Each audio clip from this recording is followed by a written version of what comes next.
A continuación, vamos a desarrollar los dos ejercicios que se plantearon en la actividad del curso de costos. Leamos el primer ejercicio. El primer ejercicio nos indicaba que la empresa Maquilar Limitada es fabricante de muebles y que durante el mes de marzo fabricó 120 unidades y que para estas 120 unidades tiene un tiempo de mano de obra directa estándar de 45 minutos por cada unidad que fabrica y que tiene un valor estimado de mano de obra directa de 9.000 pesos la hora. Al finalizar el periodo por la fabricación de la producción de marzo, la empresa pagó a sus operarios 760.320 y el valor de la hora de mano de obra directa fue de 7.920. ¿Qué nos pide el ejercicio? De acuerdo a la lectura de los costos estándar, ¿qué análisis hace para la producción del mes en la situación anterior para el recurso de la mano de obra directa? Explique y elabore los cálculos que considere necesarios para argumentar su respuesta. ¿Cuál era la intención de este ejercicio? De poder hacer la aplicación de la preparación de la tutoría frente a los costos estándar. Como se explicó en el video de la parte conceptual, el objetivo del costo estándar es verificar que lo que se presupuestó con anterioridad a la fabricación, observemos qué variación se presentó en el proceso. Y teniendo en cuenta que el elemento del costo que estamos analizando, el elemento del costo que estamos analizando es el de mano de obra directa, pues hay que tener en cuenta sus variables. Como se indica, las variables en el elemento mano de obra directa es el tiempo y es el costo.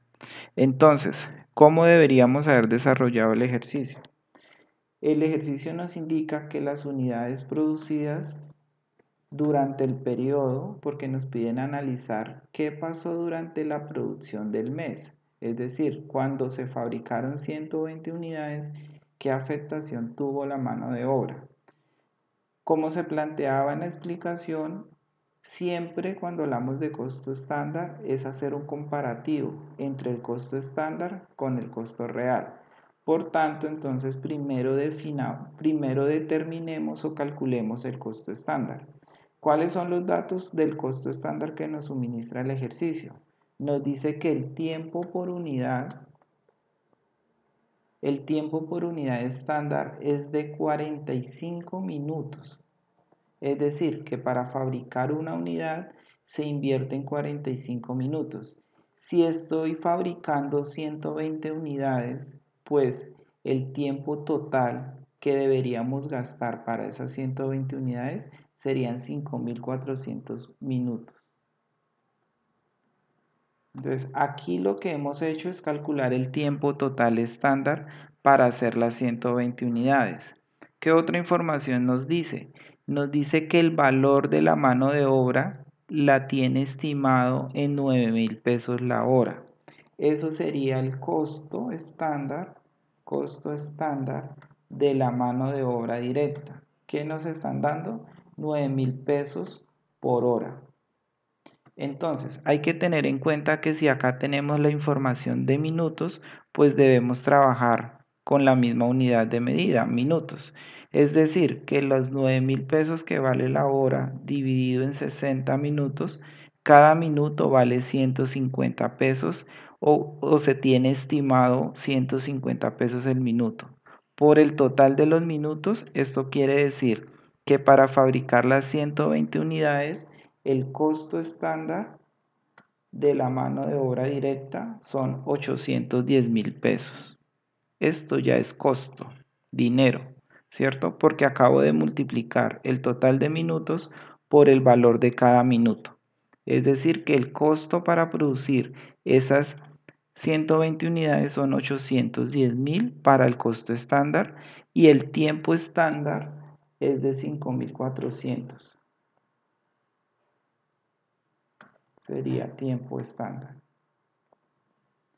Listo, ya tenemos la primera parte. Ahora miremos qué pasó con el costo real. ¿Qué fue lo que pasó al finalizar la producción? Acá el ejercicio nos dice que al finalizar el periodo para la fabricación de la producción de marzo, la empresa pagó a sus operarios 760.320.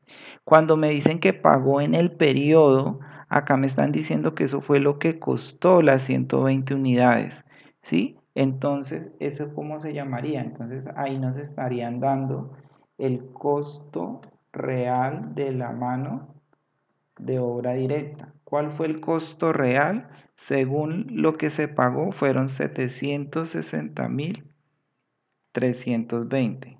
Esto es costo, es decir, dinero. Por tanto, este sería el costo real. Ya no lo están dando. ¿En qué consiste el costo estándar? En comparar el costo real contra el costo estándar, identificar la variación. Habíamos dicho que puede ser favorable o desfavorable. Siempre esa variación va a ser medida frente al costo estándar. En este caso, dice que el costo estándar eran 810.000 y realmente se pagó 760.320. Quiere decir que en este caso el costo estándar es mayor al costo real, por tanto la variación es favorable en el costo. Y en segunda medida hay que analizar la variable tiempo, porque también hace parte para la determinación de los costos de producción el tiempo. Entonces, miremos el tiempo real, ¿cuál fue? Entonces, el ejercicio nos está diciendo que el valor de la hora se pagó a 7.920. El valor de la hora de mano directa fue de 7.920 la hora. ¿Qué quiere decir eso?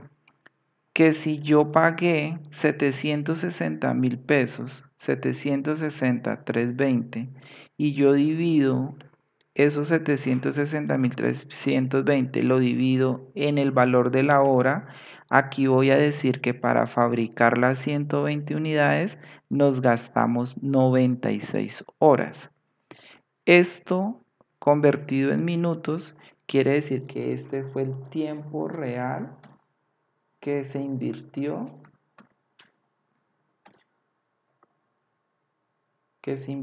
para la fabricación del producto. Y al comparar el tiempo estándar con el tiempo real, observemos que hay una variación desfavorable. En este caso, el costo estándar fue menor, perdón, el tiempo estándar fue menor al tiempo real. ¿Qué quiere decir? Que en la variable tiempo hay una variación desfavorable. Esto es lo que siempre va a consistir en costos estándar, hacer el comparativo entre lo real y lo presupuestado y el estándar, por cada una de las variables como se indicó en el video anterior. Por tanto, cada vez que yo voy a calcular las variaciones tengo que tener en cuenta esas variables, el costo y la variable tiempo en el caso de mano de obra directa. En el caso si fuera materia prima, pues tengo que comparar costo y consumo de materiales. Esa era la solución del ejercicio número 1, donde aplicábamos costo estándar y debíamos haber hecho el análisis que frente a la producción de las 120 unidades del mes de marzo, la empresa tiene una variación favorable en el costo de mano de obra directa, pero una variación desfavorable en el tiempo que invirtió para la fabricación del producto. Ahora continuemos con el ejercicio número 2. El ejercicio número 2, ¿qué nos pide? Nos pide calcular la utilidad bruta y el margen de rentabilidad. Y aquí hay que hacer una claridad muy importante, muchachos. De acuerdo a lo que revisé en las evaluaciones, primera observación, muchos no tienen claro los elementos del costo. ¿Cuáles son los elementos del costo?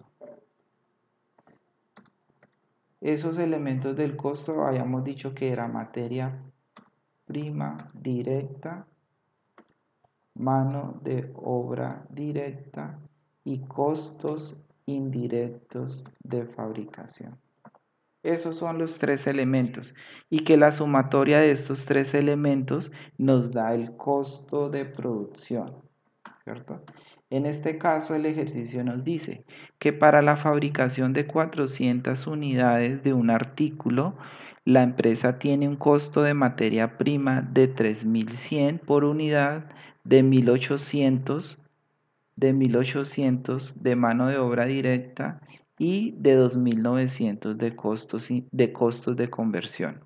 Entonces observemos, si yo tengo claro que estos son los tres elementos del costo, pues miremos, el costo de la materia prima directa es de 3.100, el costo de la mano de obra directa es de 1.800 y aquí fue donde hubo la confusión. Los costos de conversión no son no hace parte de los elementos del costo. Los costos de conversión es la sumatoria entre la mano de obra directa y los costos indirectos de fabricación. Si el ejercicio me dice que los costos de conversión son 2.900, ¿cierto? Y yo sé que los costos de conversión es la sumatoria de la mano de obra directa más los costos indirectos de fabricación. En el ejercicio me están dando la mano de obra directa, ¿cierto? Entonces está diciendo que los costos de conversión son igual a 2.900. Quiere decir que la sumatoria de la mano de obra directa más los costos indirectos de fabricación es igual a 2.900. Si ya me están dando la mano de obra directa, yo necesito determinar cuáles son los IF, ¿cierto? Entonces a los 2.900 le resto los 1.800 de mano de obra directa y la diferencia pues van a corresponder a los IF, ¿cierto? 2.900 menos 1.800. Quiere decir 2.900 menos 1.800. Quiere decir que los CIF, que era lo que nos hacía falta, era 1.100 pesos por unidad. La sumatoria de los tres elementos del costo me da el costo de producción. Quiere decir que el costo por unidad es de 6.000 pesos. Esa era el primer proceso que había que hacer, determinar cuál era el costo de producción. Segundo paso, dice que la empresa vende 330 unidades a 9.520 IVA incluido. Otro error que cometieron muchos. 9.500 es el precio de venta IVA incluido. Habíamos dicho que cuando hablamos de margen de rentabilidad y de utilidad bruta, esa utilidad no tiene que estar afectada por los impuestos. Por tanto, el precio de venta había que dividirlo en 1.19 y me daría que el precio de venta es de 8.000 sin IVA. Esa claridad deben tenerla para el proceso de elaborar el estado de resultados o calcular la utilidad en cualquier caso. ¿Qué otra observación? Dice que durante el mes se vendieron 330 unidades. Estos fueron unidades vendidas. Unidades vendidas. No las 400, porque las 400 unidades fueron las producidas. ¿Sí? Y cuando yo voy a calcular la utilidad bruta y margen de rentabilidad, yo lo hago sobre las ventas, sobre mis ingresos, no sobre lo que se produjo. Entonces, ¿qué debíamos haber hecho? Entonces, calcular primero los ingresos. Entonces, 330 unidades vendidas por el precio de venta me da unos ingresos de 2.640.000. Y el costo de venta sería igual a las 330 unidades vendidas por el costo unitario, que es de 6.000 pesos. Este sería el costo de venta. La diferencia sería la utilidad bruta. Ingreso menos costo. Es decir, que la utilidad bruta era de 660.000 pesos. ¿Dónde cometieron algunos el error? Que en el costo de venta lo multiplicaron por 400 unidades, cuando 400 unidades es lo producido, no lo vendido. Y por último pedía el margen de rentabilidad. Recuerden la fórmula de margen de rentabilidad. es decir, la utilidad bruta dividido en el ingreso por 100, para expresarlo en porcentajes y nos daba el 25%. En eso consistía el desarrollo de los dos ejercicios, donde se buscaba evaluar el proceso de aprendizaje y de comprensión de los costos estándar de acuerdo a las lecturas que ustedes hicieron y evaluar aquello de aprendizajes previos que ustedes trabajaron en los talleres.